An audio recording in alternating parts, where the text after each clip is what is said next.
Missing trunk. I had that happen when I dived off a high dive. But not this one that I'm talking about here. We want to look at arguments for evolution are outdated and often illogical, and we see that this tree of evolution is missing the entire trunk. The evolutionary tree has no trunk. Oops, they missed something there. In what evolutionists call the earliest part of the fossil record, generally the lowest sedimentary layers of the Cambrian rock. Cambrian is that term for the era. They consider that to be an era of time. It was probably just the first rock to be encased in sand during the flood. But in their thing, but you look in there and life appears suddenly, full-blown, complex, diversified, and dispersed worldwide. The evidence shows there was no life, and then there was a bunch of life, all kinds of different life, everywhere, if the fossil record is to be believed. Now, Darwin and Ibid here are going to be telling us, and this is all Darwin, as he's trying to reason out that everything grew from everything else. Here are some of the creatures. You see, they're not one-celled creatures. These are complex creatures. These are blown up to see it. Somebody drew these. And I can't read the things. Or Amphibeke, something or other, all this stuff. But all of these very, very different creatures, part of the Cambrian explosion of life. So let's look at what Darwin has to say. In his book, Origin of Species, his presentation of his theory that everything is connected and grew from the other. He says, there is another and allied difficulty which is much more serious. I allude to the manner in which species belonging to several of the main divisions of the animal kingdom suddenly appear in the lowest known fossiliferous rocks. Fossiliferous. There's a word to use. Try to say it at lunch next time. Fossiliferous. Fossil-bearing rocks. He said, this is a difficulty for my theory. Again, the abrupt manner in which whole groups of species suddenly appear in certain formations has been urged by several paleontologists, for instance, by Agassiz, Pictet, and Sedgwick, as a fatal objection to the belief in the transmutation of species.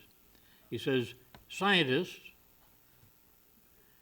say that if what we see in the fossil record is the fact, it kills my theory.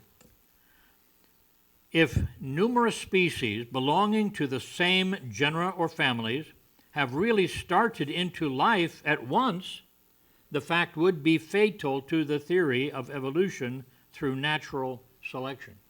Fatal, you get that? And that's what it shows, and so evolution should be dead. It's being held up as a puppet by everybody else.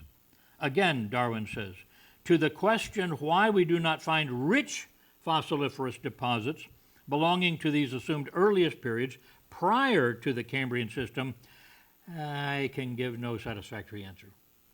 I don't know. Again, he says, the case at present must remain inexplicable. I can't explain it, he says, and may be truly urged as a valid argument against the views here entertained.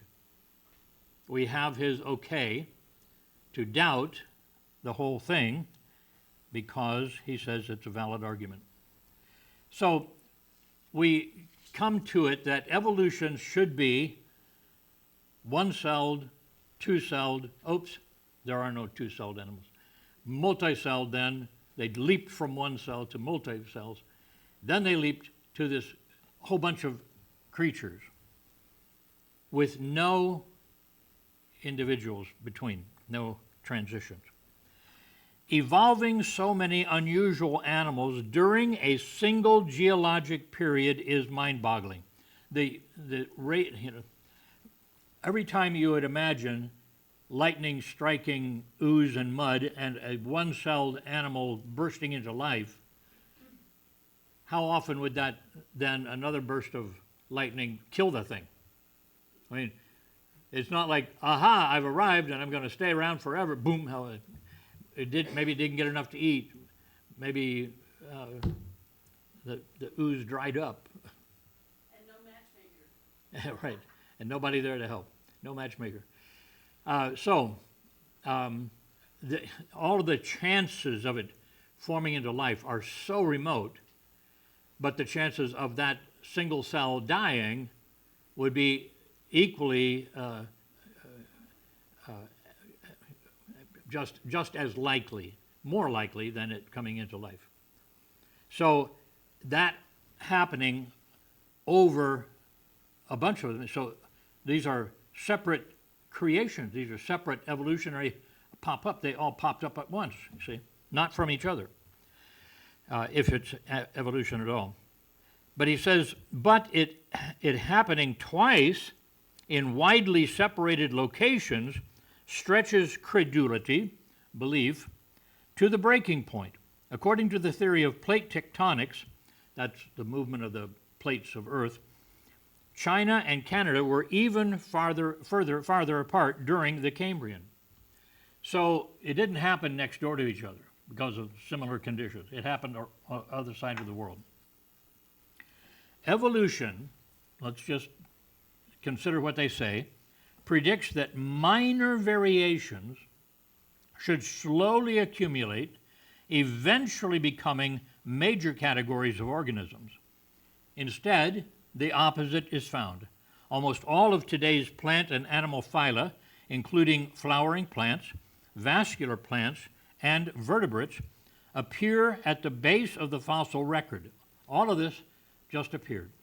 In fact, many more phyla are found in the Cambrian than exist today.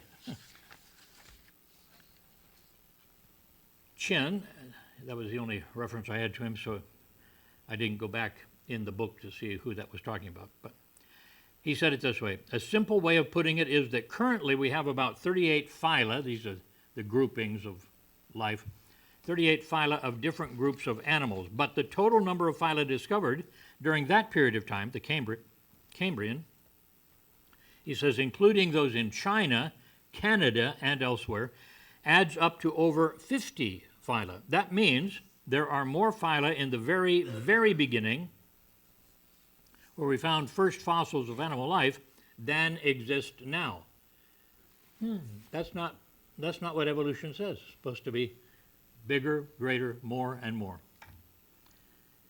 So complex species, such as fish, worms, corals, trilobites, jellyfish, sponges, mollusks, and brachiopods appear suddenly with no sign anywhere on Earth of gradual development from simpler forms. Insects, a class comprising 4/5 of all known animal species, living and extinct, have no known evolutionary ancestors. Peter Farb in Insects, Life, Nature Library. There are no fossils known that show what the primitive ancestral insects looked like. Until fossils of these ancestors are discovered, however, the early history of the insects can only be inferred. We can only say it must have happened, or our theory is toast. Insects found in supposedly 100 million year old amber look like those living today. Amber, if you are familiar with it, the sap of a tree, animal would get caught in it, and then it would harden, and you can find it today. Jurassic Park came up where they drilled into it to find a mosquito that was sucking blood of dinosaurs, and they extracted the DNA to get the dinosaur DNA. So they're neat to see. I've seen some of them, and it's just like it's stuck in an amber-colored stone. Peter Taffaro quoted by Amy Barth in Discover, 2009, says, "For the most part, an ant trapped in amber living 100 million years ago looks like an ant today." In 100 million years, they haven't evolved. So here's my conclusion. The fossil record does not support evolution. What should be there isn't. The guy who thought it up, popularized it at least, Darwin, said, if that's all the evidence we find, it's fatal to my theory. Marshall K. Edwin H. Colbert, stratigraphy, strata of the fossil life, said, if there has been evolution of life, the absence of the requisite, the needed fossils in the rocks older than the Cambrian is puzzling. If there was evolution, why is there only evidence here and there, not everywhere?